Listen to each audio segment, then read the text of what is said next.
Hello, respected viewers. I'm George from Ireland. So here we are with Entitled by Dr. Andrew Lownie, The Rise and Fall of the House of York, which was only published on the 14th, available to the gentlemen and ladies of the press a few days prior to that. It's been heavily trailed to television. Dr. Lownie has done a number of television interviews, some online, some in person, touring the studios of the United Kingdom to promote his book, having sold 60,000 before it was even printed. And that's in the United Kingdom alone. Coming out in the United States, Canada, Australia later on. There's been some legal trouble with one of those major Anglophone countries. I can't remember, some sort of delay. I don't know if it's going to be translated, but 60,000 is a phenomenal number. As he pointed out, his nemesis, with whom he crossed swords on GB News, the Honourable Jacob Rees-Mogg, is he now Sir Jacob Rees-Mogg? His book about whatever Victorian titans only sold a dozen, is it 600 copies? Anyway, I'm determined to have this in the thumbnails, which I'm holding here all the time. And there we see the Duke of Puke himself. And we can see Fergie, she's commonly known, formerly the Duchess of York. Did you have the title stripped for her when she got divorced? Certainly, she's not Her Royal Highness, but she still trades very heavily indeed on that. Because what is she if not that? A secretary? She's a chalet girl, someone who only worked for 8 years in her life. So why should we care about her? Why should people pay her fat appearance fees? The only thing is because of her former marriage to Elizabeth II's second son. That's why she's got this Olympiad-like adherence to him.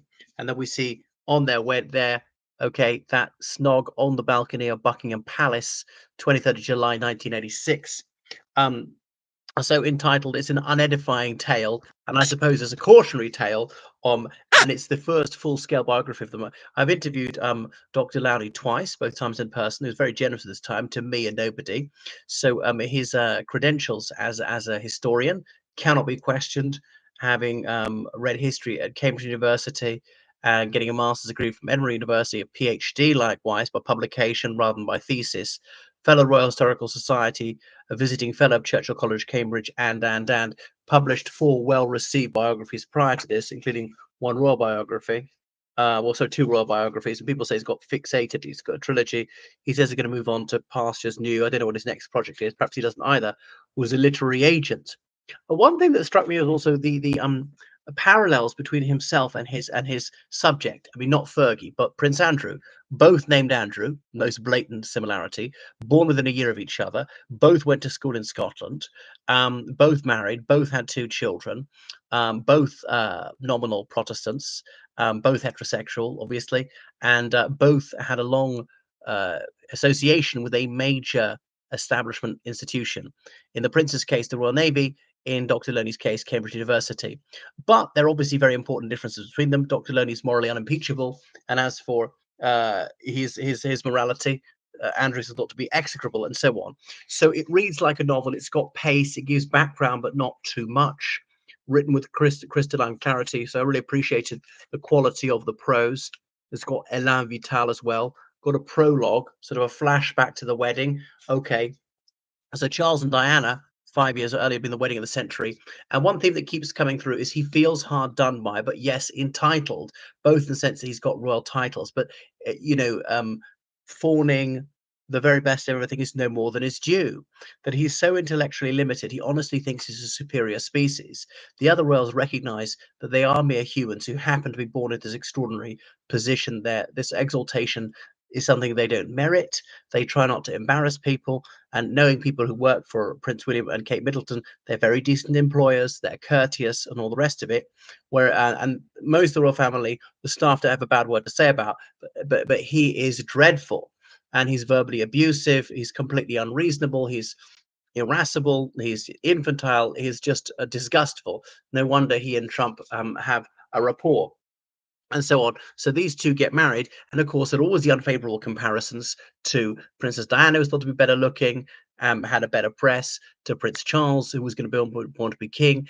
And then there's this curious mixture of a superiority and inferiority complex in Andrew that comes out in the book, although Dr. Lownie doesn't quite term it that way, that yes, he thinks he's a superior being because he's royal, but on the other hand, he feels hard done by because he's not going to be king, because he's the second son, and it's not fair. And the other thing is why he's so avaricious is, yes, he was second line to the throne, but he wasn't second in wealth in the country, not by a long shot. There were thousands of people richer than him, and he went to school with some of them at Gordonston. And Gordon's not even that much of a school for the super rich. So then he felt, well, I've got to make up for this, and I've got to do anything I can to make money, that laws don't apply to him, that he's privileged, like literally as well as figuratively. So there's some things which are definitely true. There are other things which are not clear, and it begins with one of those, is claiming that there was an extramarital affair between his father, Prince Philip, and her mother, Susan Barante, as they said, because Fergie grew up in a horsey family. Her dad had been an army officer in the Lord Pucker. Her father was then Prince Charles's polo manager, and the 70s was great ructions in the equestrian world when her mother ran off with the Argentine polo player about 10 years younger than her. So Fergie was there with her sister. They felt abandoned. The mother moved to Argentina with her lover. Fergie's parents got divorced. Fergie's mother married this guy, Mr. Barantes, and so on. Her father married a second wife, had 3 more children with him. So Sarah Ferguson felt rather abandoned, sort of looking for a father figure. Divorce is much more unusual in the 70s than it is today. But this claim that Prince Philip had an affair with the then Mrs. Ferguson is unproven at best. So the thumbs are speculative, and I wonder how sure Andrew Lownie is. Is he 80%, 90% sure? And obviously, you can't be certain unless they're sworn statements. Well, we're not going to have that, or video footage, photographic, pornographic evidence, or indeed some DNA. Well, we're not going to get that. There are rumors, but there's tittle tattle. You can't believe some of these rumors are nonsense. So is that true? Is that false? I don't know. And some will say, well, that will go some way towards discrediting what's in the book. But anyway, it's been a feat of research. As you say, he approached 3,000 people for comments, and about 300 got back to him. Interviews, some on the record, some on the record, off the record, and say in some ways, Andrew, baby grumbling hasn't matured one day. So he's egomaniacal. He's moody. He's driven by really just lust and part of his desire for money and adulation. The world revolves around him. So he's like academically subnormal, all right, nothing wrong with that. He was over promoted in the Navy. He got to as a commander, the 5th of the 11 officer ranks in the Navy. Had he been from a working class family, doubtful he would have got to be an officer at all. Just an ordinary rating. And he wasn't that bad in the Navy as it comes out as a pilot, helicopter pilot in the Falklands, because he was a mediocre pilot that to give him the best helicopter. I mean, they're all the same make, but the newest one, and the engineer spent rather longer repairing it because they had to make up for him not being that good a pilot. But that was anyway just decent. He was guardian of Gordonston School as a head boy, again able to promote who shouldn't have got people to do his homework for him, and so on. So the interviews people going back then, and Andrew Lownie was at prep school Cargill in Edinburgh. Now, the Scottish public school world is a very, very small one, only about 50 independent schools in Scotland at the time. So he knew some people whose elder brothers or indeed sisters were at Gordon's at the time. Gordon's was going mixed in the 70s when Andrew was there. And I'm surprised more hasn't come out about sexual shenanigans was at school. And one of the most contentious things he put in here is claiming that Prince Andrew had a sexual encounter at the age of 11. And that's absolutely revolting. Is that true? And some will say, well, is he a victim? We just can't. Well, he is a victim if that's true, no matter what. We can't put that in because we're identifying him as a victim. And that is the only bit that made me retch. And so it goes on. So he was just a bit of a class clown, but he was a good-looking guy. He's like 6'1". He's more muscular than his brother. He thinks he's even better king, more commanding presence. He's less intelligent than elder brother Charles, but his younger brother Edward is bland but dutiful. Prince Anne has very, very seldom put a foot wrong. Okay, caught speeding, have a dog out of control. But Prince Andrew is just an absolute low-down scumbag. Another point out, it is a joint biography about Sarah Ferguson as well, and it entwines it very well. So it interweaves the narrative fascinatingly. Anyway, and it gives a lot more chapter and verse about his involved with an unsavory New York financier Jeffrey Epstein. That goes back to 1991, not 1999 like they claim. He went there very regularly, said the Britannia suite. They're plenty witnesses are testing what was up to. And as for did Andrew have sex with underage girls, this book says probably not. But he's certainly usually ones in their 20s. Was it consensual? We don't have a reason to think it wasn't. Apart, the only one who claimed it wasn't was Victoria Giuffre. Even she doesn't say it was rape. She said she was pressured. I know some people say, well, that's tantamount to rape, therefore, and so on. Now, Fergie, no wonder she stays by him because he's bailed her out financially many times. And why would people be paying the 50,000 quid in cash if she couldn't get meetings with her ex-husband and so on? So Prince Andrew has no idea what's legal and what's not. The odd thing for a man who's got his addictions, his sexual addictions, is he's teetotal. He doesn't touch alcohol, but he's fundamentally thick, which is why he tells all these provable lies that he doesn't perspire when there's ample evidence that he did perspire and things like that. How he thinks he can get away with it, how he was his mother's favorite son, and that's why, he could do no wrong, and actually didn't help him in the end. He's been a spoilt brat all his life. So he lives this fairly sad, lonely life, living in relative luxury, playing golf and watching telly all day. What's the man to do? He's 65, and just how dim he was. He honestly thought there was some sort of for a comeback. They're the happiest divorced couple in the world.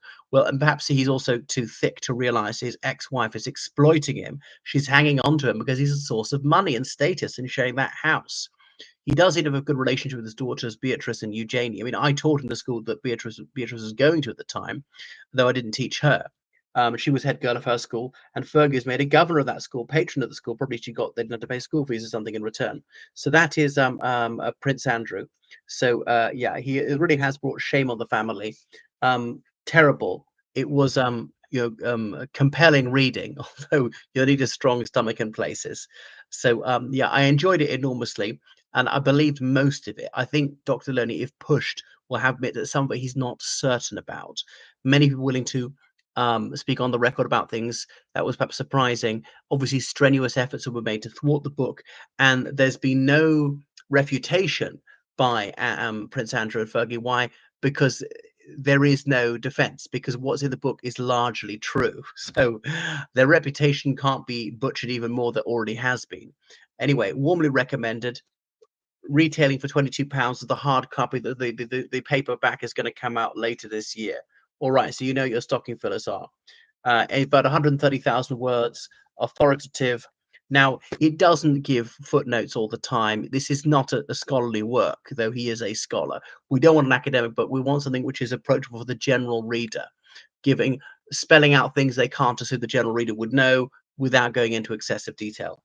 Not too much psychobabble there. He lets the reader draw his or her own conclusions. Well, thank you for watching the channel. Make sure you comment below. Subscribe on Patreon, donate PayPal, georgecallahan79@gmail.com. Goodbye.